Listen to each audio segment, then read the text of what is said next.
Welcome to Sober Solutions. We are a weekly recovery podcast not affiliated with any particular 12-step or recovery program. However, you may hear us mention them. My name is Jason, and I'm an alcoholic and addict. My name is Chris, and I'm an alcoholic and addict. My name is Ben. I'm an alcoholic and addict. And welcome back to Sober Solutions Podcast. Tonight is episode 21. We're going to be talking with Jimmy G from Washington, D.C., and he is a member of the CMA Fellowship. No, CMA does not stand for Country Music Awards. This is Crystal Meth Anonymous. As I've said on the program before, I am also a member of this fellowship, so I'm very excited to talk to Jimmy about that. I just want to acknowledge we are back from a week off. We've had some disruptions in our life, and at times we have to reprioritize things, and we really apologize for having to skip a week, but we're very excited to be back. So welcome, Jimmy. We're very excited to have you here. And before I have you kick it off with your story, I just want to say congratulations on 15 years of sobriety. Thank you. Thank you very much. Absolutely. Absolutely. So why don't you tell us a little bit about who you are? Well, I could go on for a long time, but I will give you the condensed version. Hi, I'm Jimmy. I am a crystal meth addict. I'm an alcoholic, and I will attend any meeting that ends with the letter A. And my story starts basically before you kids were even born yet, 1986. If you think of Back to the Future, Pee-wee's Playhouse, I was in the military. And I had just turned 21 years old. And of course, you know that magic number, 21.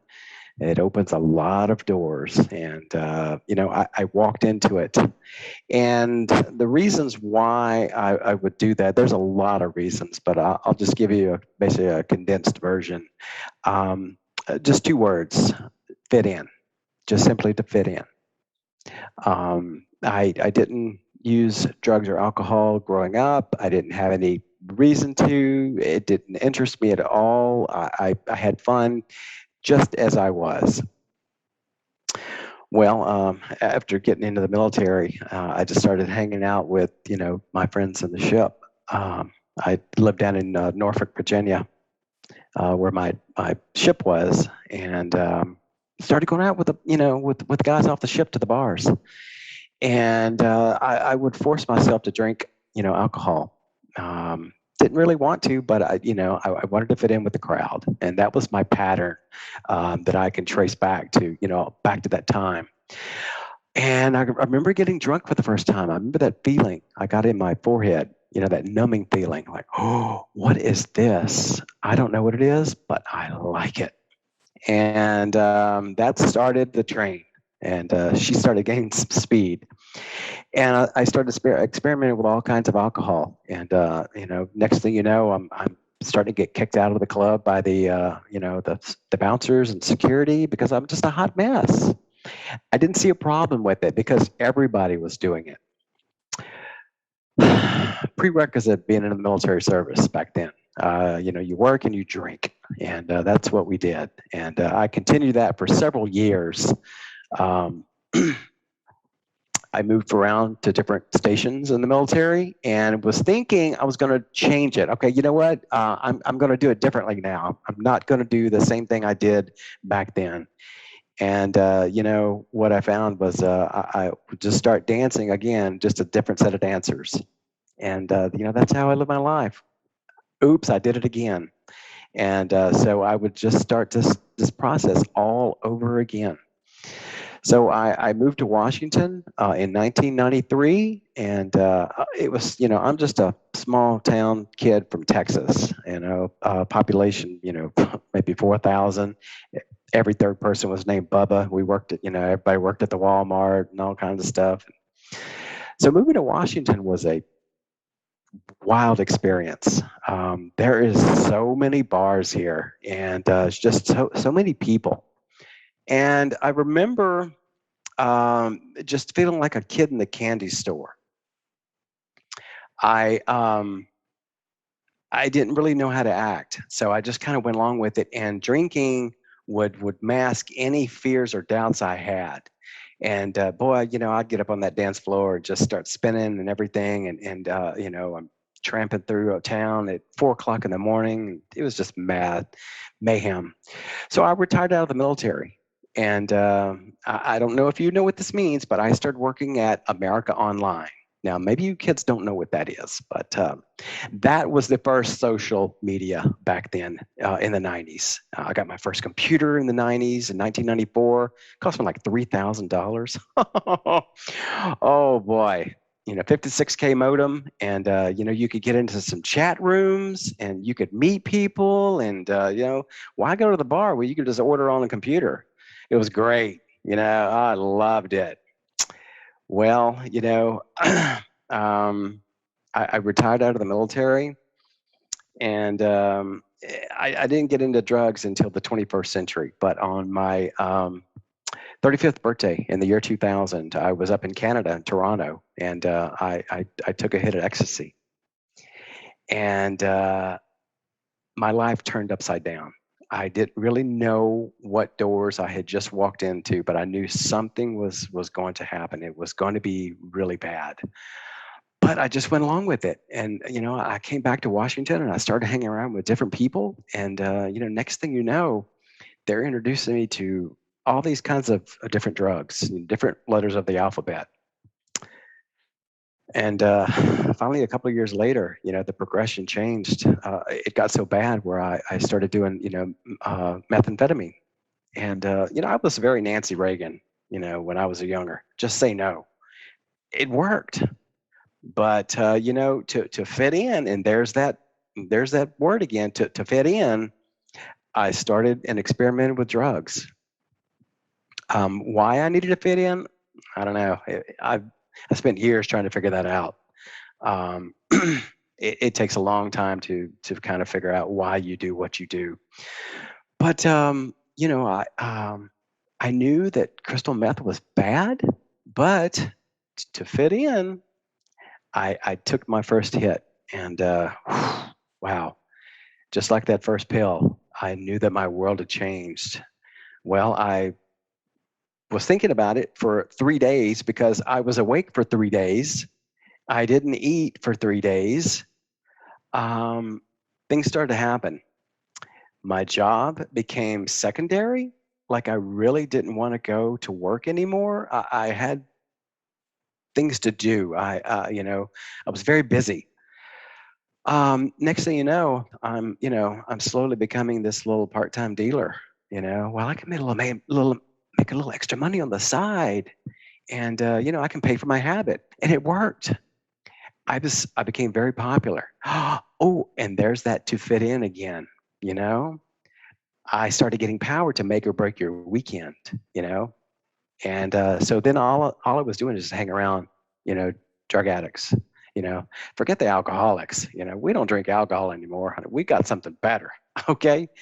And methamphetamine and all the other drugs were very satisfying. And just like the readings, in our program say, it used to be fun in the very beginning. And I'm not going to lie, it was a lot of fun.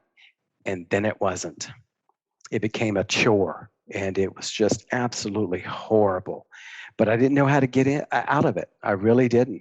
I used meth for 2 years, and in those 2 years was absolute chaos.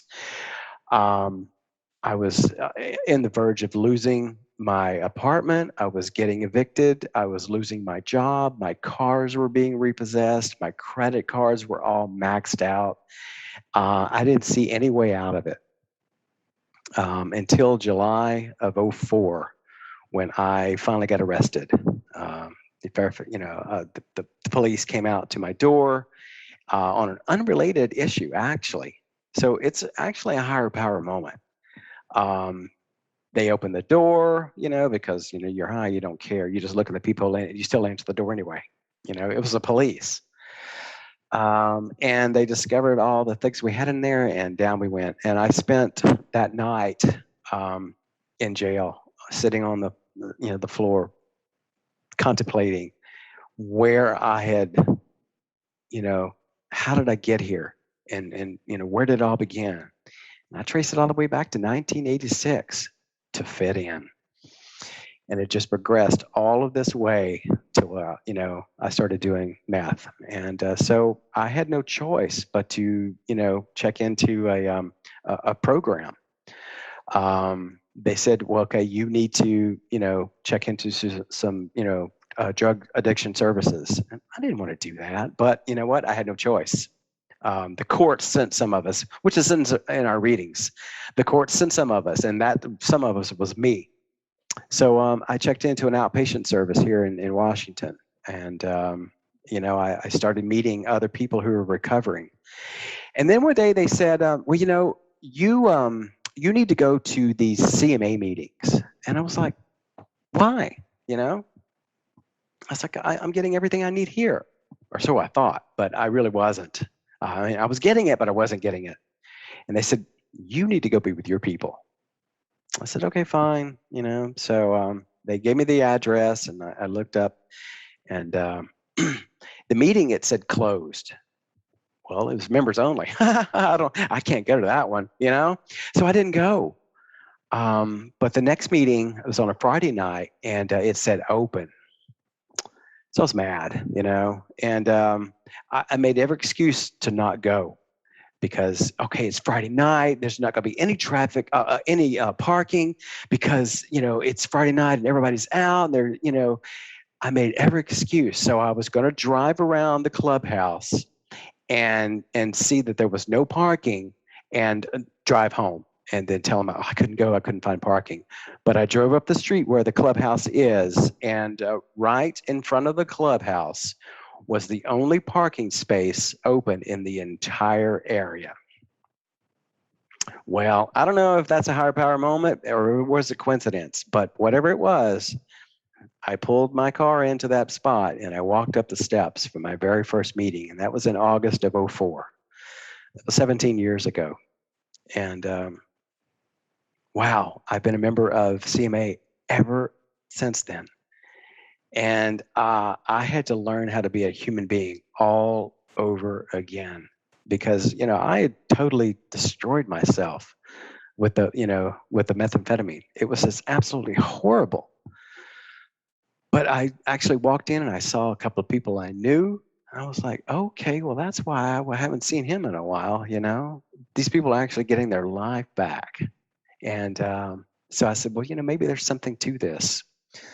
So they have these chips, these little blue chips. If you have a desire for a new way of life, would you, like a 24-hour chip? And of course, I was in the back. I didn't want to talk to you. I didn't didn't want you to see me, But something gave me, the courage to get up and get that 24-hour chip, And I've still got it here on my keys, all these years later. It's a reminder of where I was and what I wanted out of this, and that was a new way of life, or at least the ones before I started using and drinking, which kind of dates back to the early 80s. So I was a teenager, but so I actually had to get a new life, one with not drinking and using, because I love to get drunk and I love to get high. I'm not gonna lie. I love it. I just can't do it without consequences. I haven't figured out a way. So I just don't do it.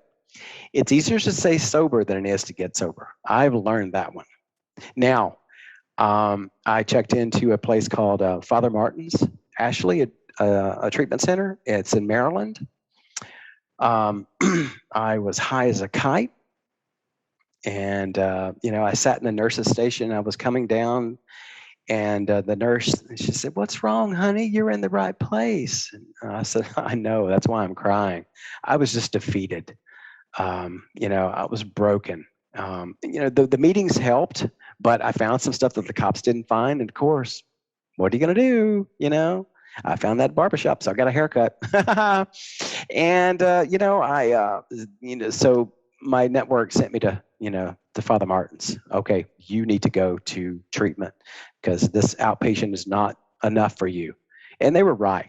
And I finally just, admitted, okay, send me wherever you need to go. So I did. And that was September the 20th of 2004. And I haven't been high since. Now, quite frankly, I should have almost 17 years of recovery. Now I do have 17 years of recovery, but not total, because getting off drugs is very difficult. Or actually getting sober is getting difficult. And in those early years, you don't really make good decisions, if you don't follow the suggestions that the program gives you.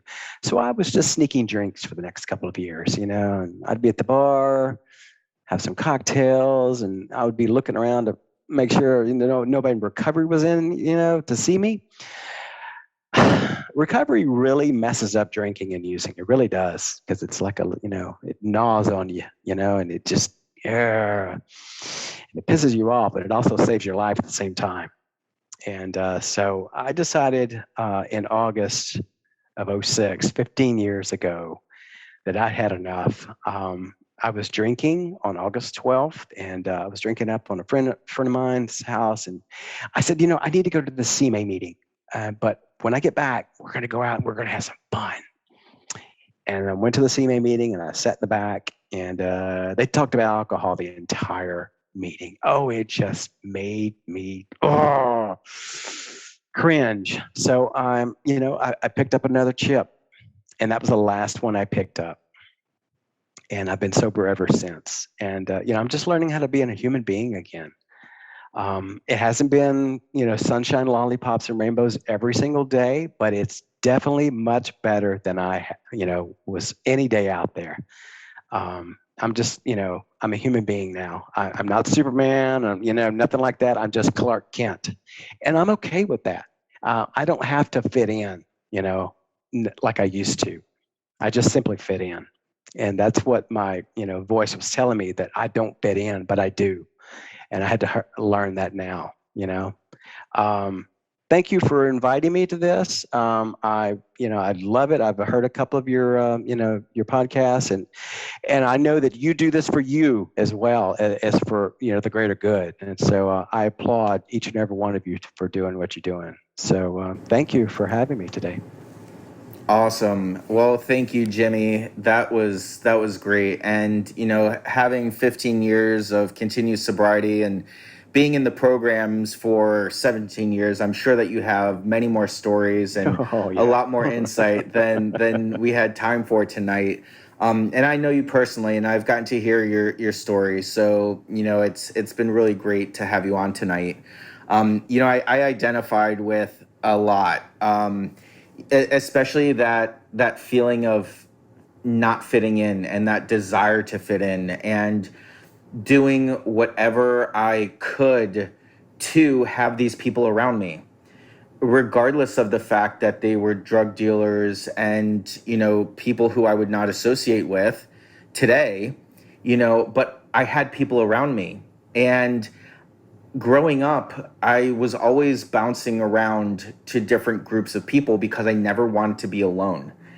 And the last thing that you were talking about that hit me was I've found my people now. In the rooms of Alcoholics Anonymous, in the rooms of Crystal Meth Anonymous, I found my people, and I never have to feel that feeling of not fitting in again, because now I fit in. And I just fit in with a group of people who are working strong programs and really trying to live a life that aligns with a sober journey. So it's really wonderful. I said this on the program too, and I really get it. I love to get high. I love to drink too. And if I didn't say that, I'd be lying. And now I have this group of people in the program that I fit in with. I have people in my life around me that I feel like I fit in, that I just have these people who are also on this road to recovery with, that get what I'm doing. And so I don't think that I'll ever have that feeling of not fitting in again, which is really, really wonderful. So, thank you so much again for being here. And I'll see if the guys have any questions. Like Jason said, you've had a good amount of time, so I'm sure you could have talked for an hour. So Absolutely. Yeah. You mentioned that CMA is your primary fellowship, and for our listeners, we've been trying to expand and not just specifically talk about AA or NA or whatever, but do you think you can expand on, I guess, what CMA is and how it differentiates from other fellowships? It's basically methamphetamine is it's a strange puppy. It's like the worst of the worst. I mean, it scrambles your brain. And sometimes when you go to other fellowships, the stuff that comes out of your mouth is like, what did he say? They don't understand our language. It really don't. I mean, as Alcoholics Anonymous, which we call the mothership, we wouldn't be here if it, weren't for Dr. Bob and Bill. But crystal meth is it's really hard to explain. It really is. But simply, we needed our own fellowship so that we could understand each other. And in 1994, that came to be in Los Angeles when they had their first CMA meeting. And, a lot of people, why do you need your own fellowship? Well, after you listen to, like, oh, that's why. They just don't understand, it's a level of crazy that you really don't want to get into. And for people that I've never done meth, good. Okay, you keep it that way. Okay, keep it not yet. That's what you need to do, is stay not yet. So we definitely needed our own fellowship because it's if you're talking like in the universe, we're out in the Delta Quadrant. Yeah, I mean, I think Jason said it well. He found his people, right? And, the more you can relate to other people's stories, the more and identify, the more you'll listen. And the more we listen, the more we learn. I get a lot of comments and questions about terminology we use. And there was something you said. You said a closed meeting. And I and Ben and Jason know what that means, but can you just expand on that? Because a lot of our viewers don't really know the terminology that we use. Yeah, well, like I say, I didn't know it either. It said on the sheet it was a closed meeting, so I just thought it was for members only. Maybe you had to sign a membership plan or something like that. But what it means is like it's only for those that identify as a crystal meth addict. So that way people can talk amongst themselves. Now, if you have an open meeting, you could have like a family member come in. You can have a friend who supports you, a caregiver. We've had even like nurses will come in, say, listen, may I sit in and listen, so I can kind of understand this? And absolutely, this is an open meeting, but for sometimes like maybe the sex and relationships meeting, that's a closed meeting because sometimes it can get a little intimate, and private. And so you don't really want to share that with maybe like a nurse or a caregiver or a judge or a police officer or something like that, So those remain closed just for people who are struggling with that particular drug or, whatever they're struggling with. So open and closed. I didn't know what that meant either, but I now know, and I'm glad that Friday meeting was an open meeting because that's the only reason why I went, because I didn't think it was for members only. I could go up there. Well, I'm a member. I'm definitely a member. Yeah, thank you. I'll turn it over to Ben a second, but one thing you said that I love is, when I joined, one of the hard things that I struggled with was I kind of lost my religious sense. And, I would say I'm more spiritual, but I love that like divine intervention, that parking spot you have. And every guest we have, just they all have, this same like, hey, if you don't believe it, well, here's another, example. Here's another example. So thank you for that one. Sure. We're all spiritual beings on a human journey. And I firmly believe that. I'm not religious at all. Now, of course, I went to church when I was a kid, of course. And my mom said, well, don't you want to go to church? And don't you want to be with, I was like, you don't understand. I get that from AA and NA and, I get the same thing you do, the fellowship, the spiritual aspects. So she doesn't really understand it, but I said, that's my church. And I totally get it. I've had, experiences that I just can't explain. And, I don't have to. I just let them happen.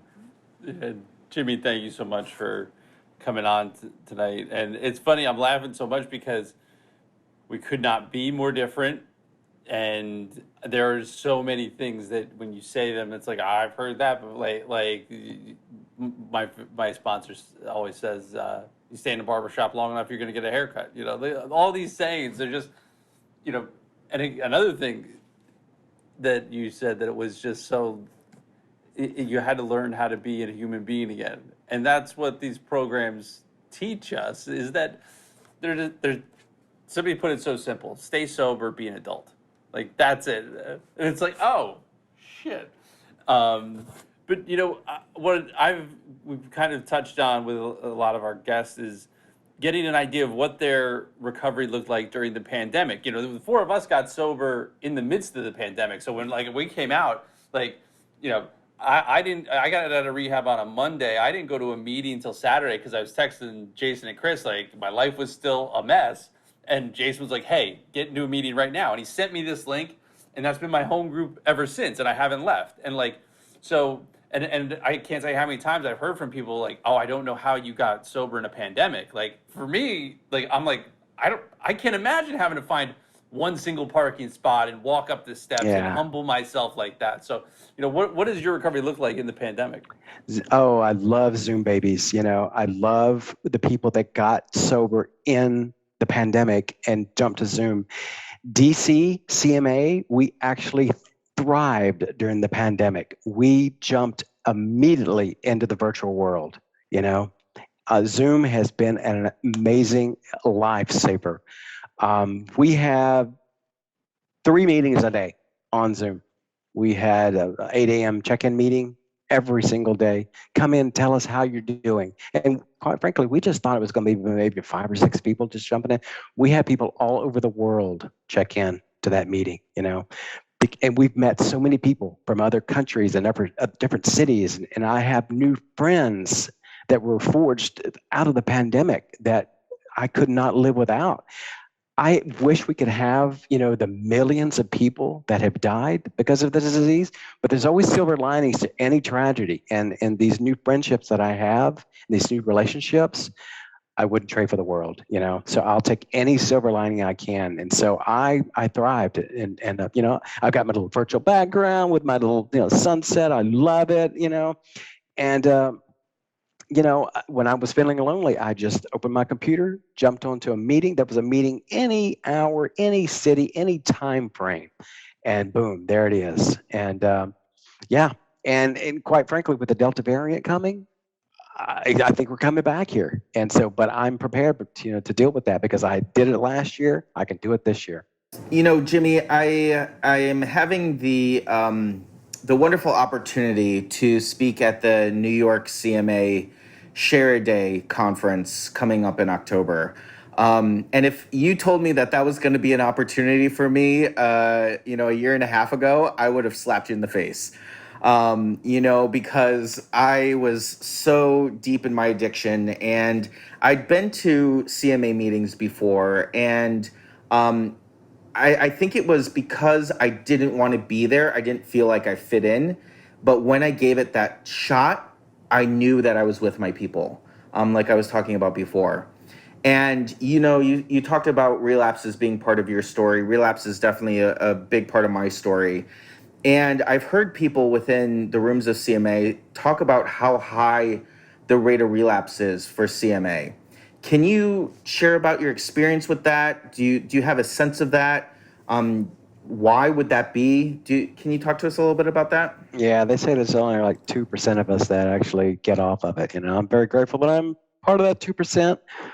I think it stems from what's really going on in your life? Why do you run to this drug? And quite frankly, there's a number of reasons. Broken families, a broken childhood, sexual molestation as a child, all of those play a factor, abuse, child abuse, or maybe even adult abuse.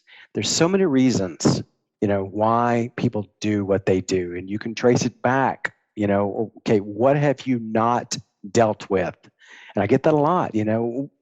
What's really going on in your life, and when they finally identify why they're running all the time, then they can get off the drug. But if you're still holding back reservations as to something that happened maybe when you were 7 years old, or even when you were 40 years old, you're going to run to you need that escape.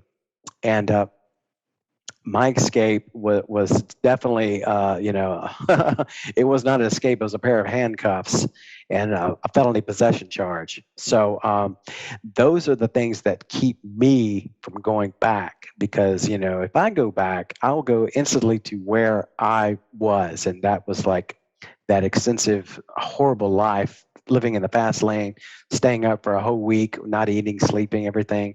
I'm too old for that stuff. I'm 56 years old. I love morning coffee and CNN, and I would trade that anything for the world. So, but yeah, it's unresolved issues, I think, and that's the majority of the things that we have to face with the rapid relapse that we have going on. It's horrible, but it does happen, and so we as the people that got off of it need to be there and to support those who are struggling, and try to get them off of it. It's dangerous. It's a horrible drug to get. I wouldn't wish this on my worst enemy, but you can do it. I'm living proof. Trust me. If I can do it, anybody can do it. I'm right there with you. I am living proof, and that's something that I have reflected on a lot over the last year. Is that if I can do it, I've been at this for 10 years. It took me 10 years to get sober, and I didn't do it perfect. I don't think there is such thing as a perfect program, but I got here because I had that willingness finally. I was desperate enough that I was finally willing to do whatever it took to get sober.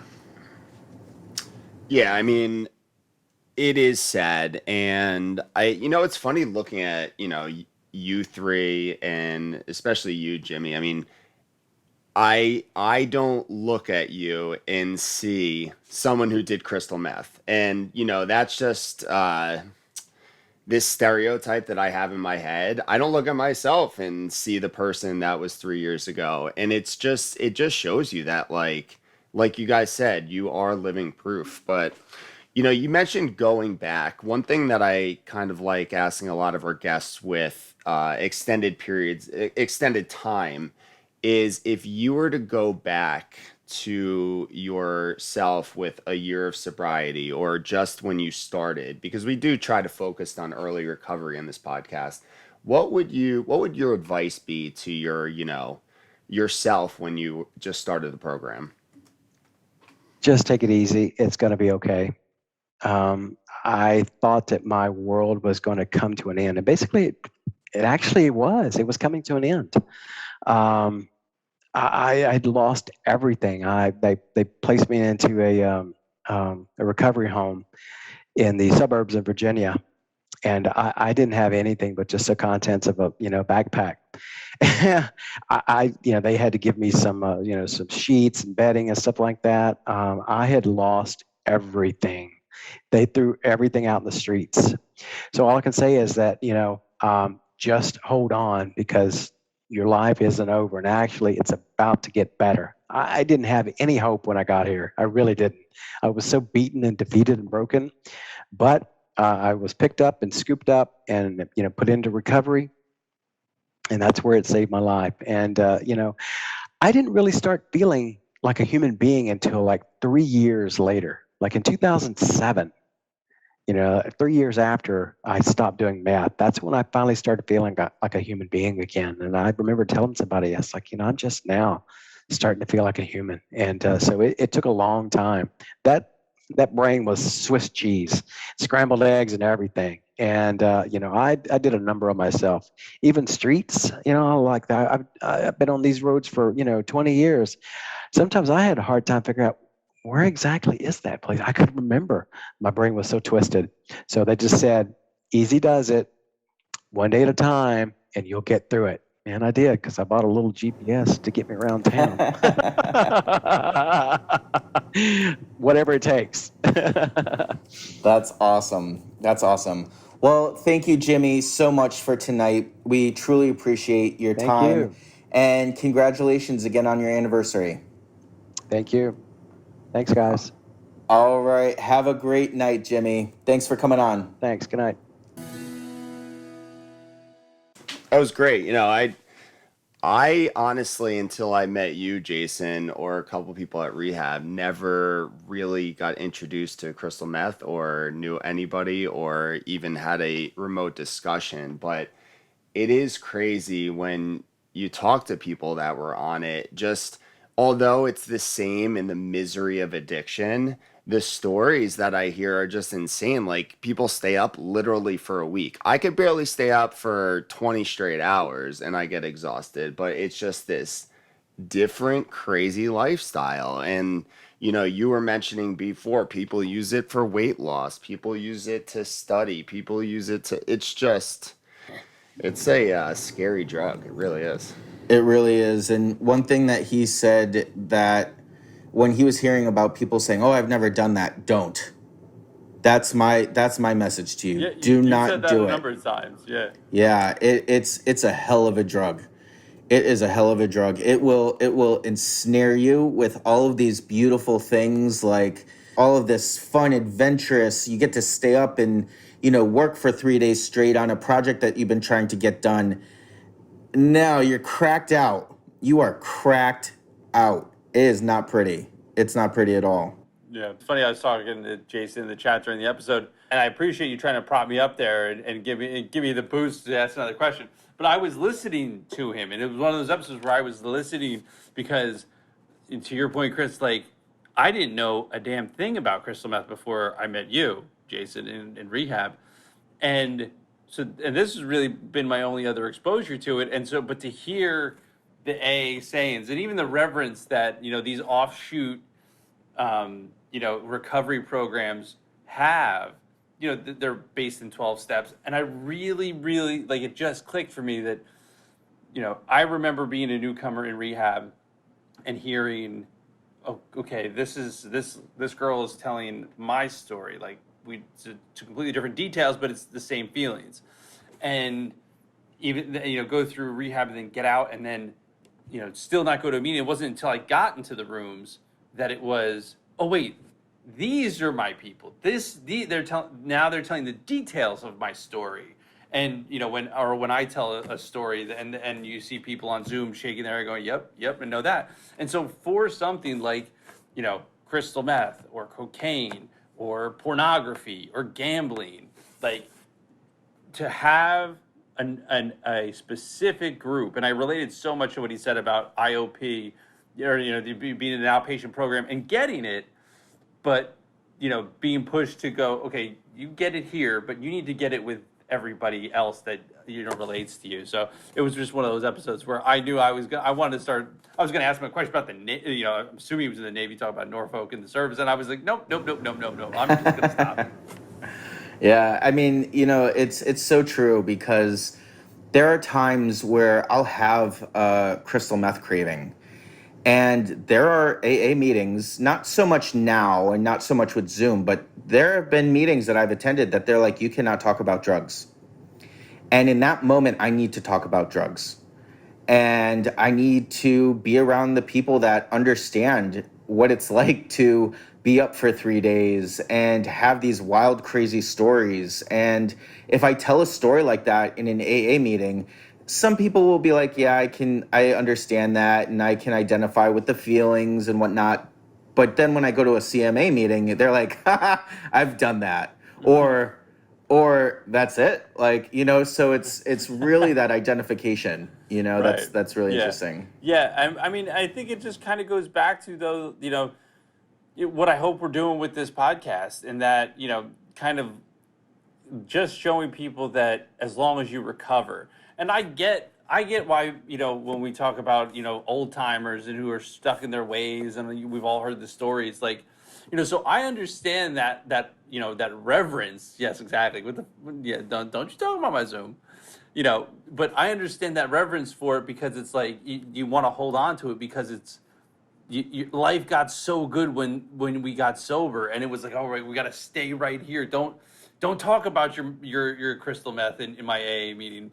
But this, and it's I think this podcast is achieving one of those goals of just kind of cross blending it. And listen, it's about being sober and being an adult, staying sober and having your shit together. That's Did you two read like thesaurus toilet paper today? We got ensnare and reverence both back to back. I like it. You didn't get your roll?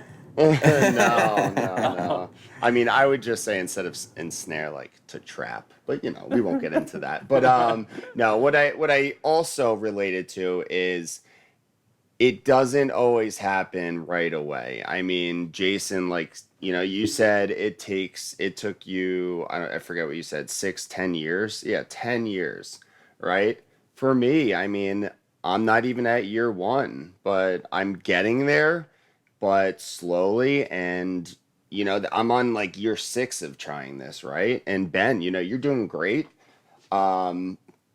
But for most people, I mean, especially, that's a crazy stat. If that's true, 2%, I mean, that's just scary. But he is living proof that you can recover. And I think, we all are living proof that no one used today, right? So it is possible to recover. And the thing is that, I've heard a lot of people when I was living in New York saying it's really hard to get sober in New York. Well, he lives in Washington, D.C. Pat, we had on, lives in New York. It's really about willingness. I found crystal meth in Grand Forks, North Dakota. If I can find it there, I can find it anywhere. Is that even a place? Like, it is. I was saying, I don't think I could find Grand Forks, North Dakota. Never mind crystal meth in there. And with a population of 14. Yeah, 6 of them were dealers, actually. But the thing is that if I can find it anywhere, I can get sober anywhere. And that's the real message, So before we wrap up tonight, I do want to just plug the New York City CMA conference that's happening. It's happening on Saturday, October 9th from 9 a.m. to 4 p.m. Tickets are on sale, suggested donation of $25, and you can register online at nycma.org. Well, thanks, boys. It was a great episode tonight. I was trying to use a big word for Chris, but it just can't roll off my tongue tonight. As always, our episode is dedicated to the still sick and suffering alcoholic and addict, especially the individual who's going to pick up for the first time tonight. Have a good night, guys. Have a great night. Have a good night. We appreciate your liking and subscribing to our podcast. If you liked what you heard today and would like to support our podcast, feel free to Venmo $1 to our virtual basket at Sober Solutions Podcast. We want to hear from you too. If you have a comment, question, topic, or would like to come on the show, find us on Instagram, Facebook, or YouTube at Sober Solutions Podcast. Or you can shoot us an email to sobersolutionspodcast@gmail.com. Find us on Apple Podcast and Spotify. And if you like what you've heard, make sure to subscribe, rate, and review the show.